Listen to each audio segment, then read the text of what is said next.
The doctor's haunting night at the hospital. Dr. Xiang was a dedicated physician who prided himself on his logical mindset. When he was assigned the night shift at Mountain View General Hospital, a remote and aging facility tucked away in the foggy highlands, he dismissed the staff's warnings. "This hospital has a history," a nurse had said cryptically. But Dr. Xiang, ever the skeptic, brushed it off. The hospital was unusually quiet that evening. The low hum of machines and the faint sound of the wind outside were the only noises accompanying him as he made his rounds.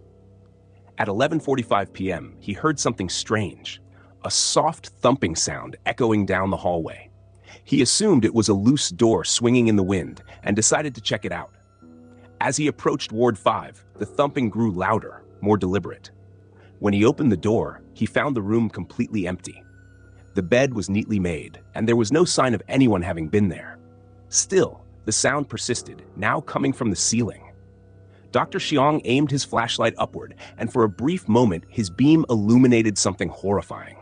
A pale, emaciated figure crouched in the corner of the ceiling, its long, bony fingers gripping the wall. Its hollow eyes glowed faintly, and it stared directly at him. Before he could react, the figure vanished into the shadows. Shaken, Dr. Xiang tried to rationalize what he had seen. Perhaps it was fatigue or a trick of the light. He returned to his station at the nurse's desk, determined to focus on his work. But soon, the lights began to flicker erratically. The monitors beeped at irregular intervals, and the power briefly cut out. When the lights came back, the desk phone rang. Relieved at the prospect of normalcy, Dr. Xiang answered. "Hello?" he said, his voice shaky. Static crackled on the other end, followed by a faint whisper. "You shouldn't be here." The line went dead. At this point, Dr. Xiang's unease was turning into fear. He decided to walk through the hospital and reassure himself that everything was fine. But as he passed by the surgery ward, the temperature plummeted.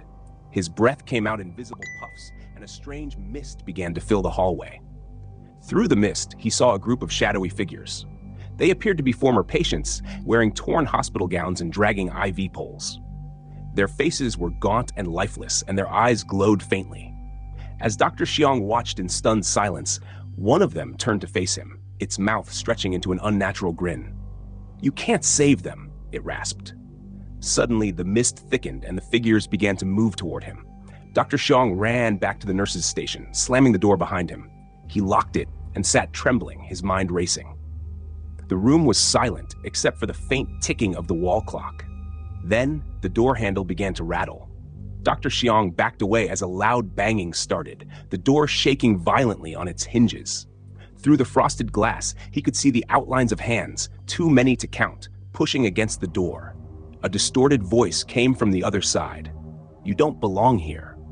He scrambled to the window and climbed out onto the emergency fire escape.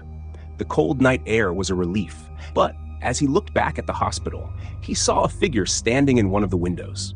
It was the same creature he had seen in Ward 5, watching him with those hollow, glowing eyes. Dr. Xiang didn't stop running until he reached the main road.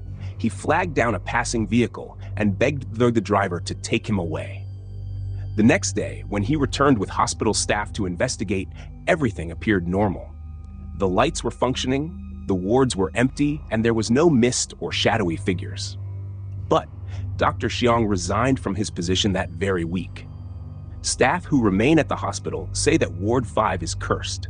Patients who stay there often complain of strange noises and cold spots. Some even claim to see a figure crouched in the corner of the ceiling. And late at night, if you stand in the hallway outside Ward 5, you might hear faint whispers.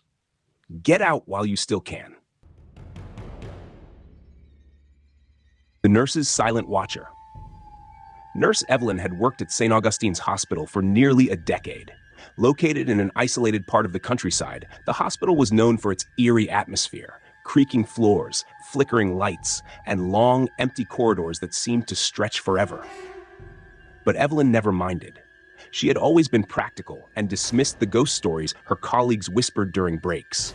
Her calm demeanor was about to be tested. It was a stormy night, and Evelyn was working the graveyard shift.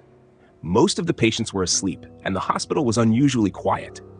She welcomed the silence, hoping for a peaceful shift. But around midnight, a strange noise interrupted her calm. a faint, rhythmic tapping echoing down the hallway. Curious, Evelyn followed the sound. It led her to room 309, a room that had been vacant for weeks due to renovations. She paused at the door, her hand hovering over the handle. Inside, the tapping continued. It sounded like nails gently rapping against glass. Gathering her courage, Evelyn pushed the door open. The room was empty, except for the bed and a single window. Rain pelted against the glass, but there was nothing that could explain the tapping. She took a step inside, her flashlight illuminating the bare walls. That's when she noticed the condensation on the window pane. There was a word written in the fog. "Leave!" Evelyn's heart raced. She wiped the glass clean, hoping it was some kind of prank. But as she turned to leave, the door slammed shut behind her. The tapping started again, this time louder, faster. She spun around to face the window, and her blood ran cold. A shadowy figure stood just outside, despite the fact that her floor was 3 stories up. It was a woman, her face pale and gaunt, her hair matted and dripping. The figure raised a hand and placed it on the glass. The tapping stopped. Evelyn fled the room, her footsteps echoing through the empty hallway. She tried to calm herself, convincing herself it was just her imagination. But as the night wore on, things only got worse. In the break room, the lights began to flicker violently. Evelyn tried to distract herself by making a cup of coffee, but the air grew heavy, almost suffocating. She felt a cold breeze sweep past her, even though the windows were shut. Then she saw it. A reflection in the coffee pot. Behind her stood the same woman from the window. Her lifeless eyes stared directly at Evelyn, and her mouth moved as if whispering, though no sound came out. Evelyn turned quickly, but no one was there. The break room was empty. Terrified, Evelyn decided to check the hospital's security cameras for any signs of intruders. In the security room, she rewound the footage from room 309. The camera showed her entering the room, standing by the window, and then running out. But just before she left, the figure appeared behind her, watching her from the shadows. It didn't stop there. As she switched through other camera feeds, the woman appeared again, sometimes in the hallways, sometimes standing at the nurse's station. In one shot, the figure stood just outside the break room door while Evelyn was inside. Panicking, Evelyn called her colleague, Nurse Janice, who had left for the night. "Janice, something's wrong here," she said, her voice trembling. Janice was silent for a moment before replying. "Evelyn, I didn't want to tell you, but I've seen her too." Evelyn froze. "What do you mean?" "She's been here for years. They say she was a nurse who worked here in the 1940s. She became obsessed with a patient in room 309, and when he died, she blamed herself. She couldn't handle it. She took her own life in that room." Evelyn's stomach dropped. Janice continued, "Most people don't see her, but when they do, she usually follows them." Evelyn ended the call, her hands shaking. She turned to leave the security room, but as she opened the door, she was met with a gust of icy air. The woman stood in the hallway, her lifeless eyes fixed on Evelyn. This time she spoke, her voice a guttural whisper. "You should have left." The lights flickered one last time before plunging the hospital into complete darkness. Evelyn screamed, but no sound came out. The next morning, the day shift nurses found Evelyn unconscious in the hallway outside room 309. She resigned from the hospital that same day, leaving behind her scrubs, her badge, and any hope of explaining what she had experienced. But her story didn't end there. New staff often report hearing faint tapping sounds in room 309, and some have claimed to see a pale woman watching them from the windows. They say she's searching for someone, waiting for the next unlucky soul who dares to ignore her warning. Leave. A lockdown that nobody talks about. It started like any other day at Woodside High School. The building was buzzing with activity. Students laughing in the hallways, teachers preparing lessons, and the faint hum of announcements over the intercom. The school was old, built in the 1950s, with long, dimly lit hallways and classrooms that sometimes felt more like crypts than learning spaces. Nobody knew that this day would go down in local lore as the incident. By mid-morning, everything took a dark turn. The intercom crackled to life during second period, and Principal Hargrave's tense voice echoed through the school. "Attention all students and staff. This is a lockdown. Repeat, this is a lockdown. Lock your doors. Stay silent." The usual procedures followed. Teachers quickly locked doors, turned off lights, and herded students into corners away from windows. At first, students whispered nervously, thinking it was a drill, but the anxiety in their teachers' faces said otherwise. Minutes passed, then an hour. The school remained eerily silent. No footsteps in the halls, no voices over the intercom, not even the muffled sounds of traffic from outside. In Miss Carter's classroom, a group of juniors huddled in the corner. Among them was Ella, a shy girl who sat near the back of the class. She noticed something strange. The emergency lockdown procedures dictated that blinds should be drawn, but Miss Carter's window blinds had been stuck for months. They couldn't fully close. Through the tiny gap, Ella could see the hallway. At first, it was empty. Then, she saw movement, a figure walking slowly down the hall. The figure didn't move like a teacher or a security guard. It was hunched over, its head tilted unnaturally to one side. The fluorescent lights above flickered as it passed, casting long shadows that seemed to stretch and twist. Ella tapped her friend Max, sitting next to her, and whispered, "Do you see that?" Max nodded, his face pale. "What is that?" The figure stopped in front of the classroom door. Everyone froze. It just stood there, its head jerking slightly as if it were listening. The doorknob rattled once, softly. Then again, harder. Miss Carter motioned for everyone to stay silent. Her face was ashen, her hands trembling. The figure leaned close to the narrow window on the door. Ella could barely make out its face, a pale, expressionless mask with dark hollows where eyes should have been. It stood there for what felt like an eternity, then moved on.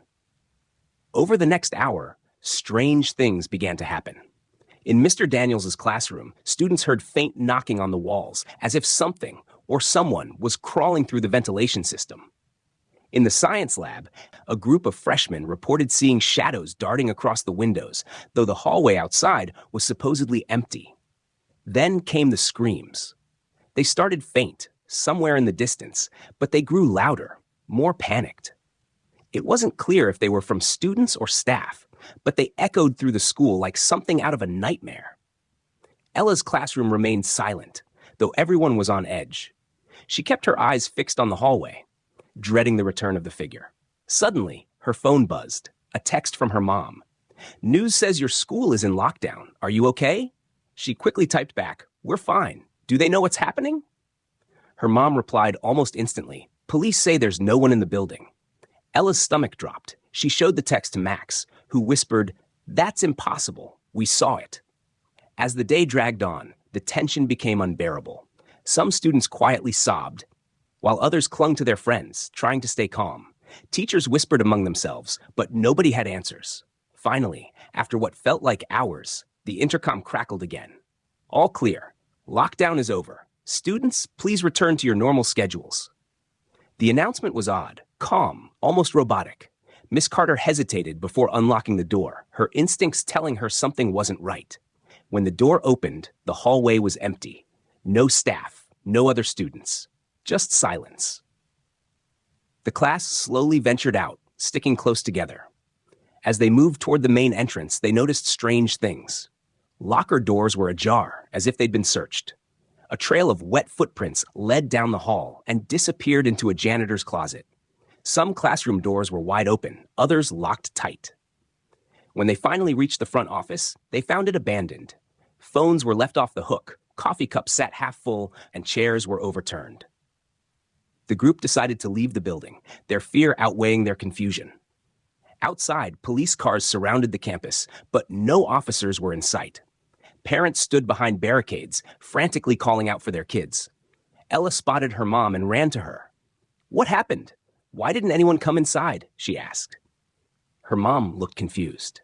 "They said the building was empty. They searched it top to bottom before the lockdown even started. Nobody was inside." Ella's blood ran cold. "That's not true. We saw someone." Her mom didn't respond, just pulled her into a hug. The school was closed for 2 weeks after the incident. Officials claimed the lockdown had been triggered by a system malfunction, but students and staff knew better. Rumors spread like wildfire about the figure in the hallway, the screams, the wet footprints. Nobody talks about it now, but if you ask anyone who was there that day, they'll tell you one thing. Something was inside that school, and it wasn't human.